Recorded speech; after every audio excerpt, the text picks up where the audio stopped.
ผมมายืนอยู่ที่บ้านเทียนสงหมู่17ตำบลเมืองลิงอำเภอจอมพระจังหวัดสุรินทร์นะครับมาเบิ่งสถานที่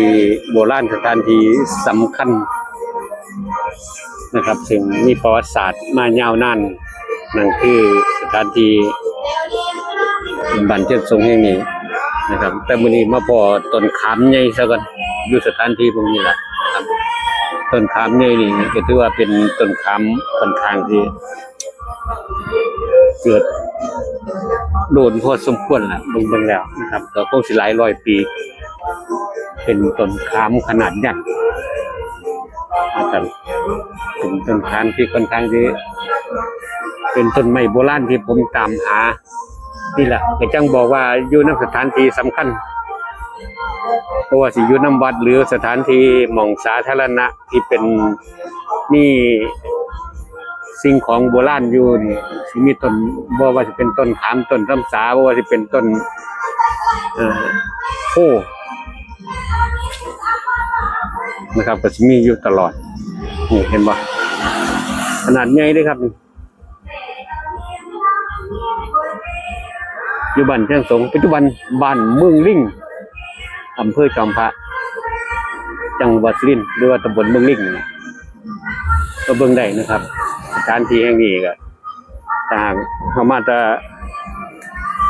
ทางจอมพระก็สิเห็นทันทีบ้านเมืองลิงตำบลเมืองลิงถ้ามาจากเมืองสุรินทร์ก็ออกมาทางเส้นท่าสว่างออกมานี้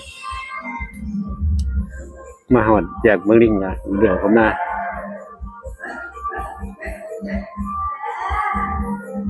ต้นไม้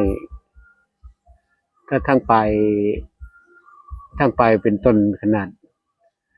คล้ายๆกับว่าต้นบ่สูงแต่ก็เป็นต้นที่ค่อนข้างสิใหญ่เลยมันเป็นหน่อยนี่ครับนี่คือต้นขามที่ผมตามหาที่ผมอยากพาท่านทั้งหลายมาเบิ่งต้นขามยักษ์ที่ตำบลเมืองลิงอำเภอจอมพระ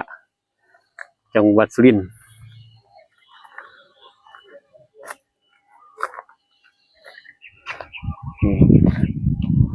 ขนาดใหญ่นะครับพี่น้องขนาดใหญ่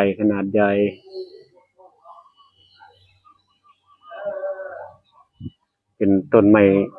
โบราณเป็นต้นไม้คันอยู่สถานที่ที่ก็ถือว่าศักดิ์สิทธิ์ละ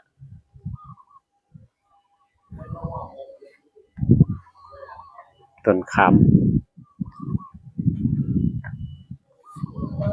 อยู่ที่ศาลปู่ตาเมืองลิงหรือว่า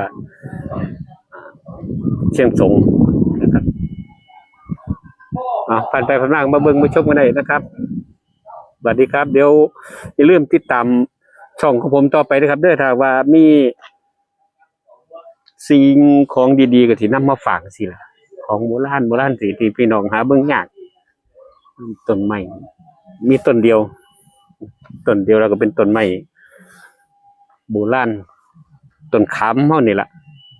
ทำเกิดโดนเบิ่งแล้วก็น่าสิหลายร้อยปีพอสมควรอยู่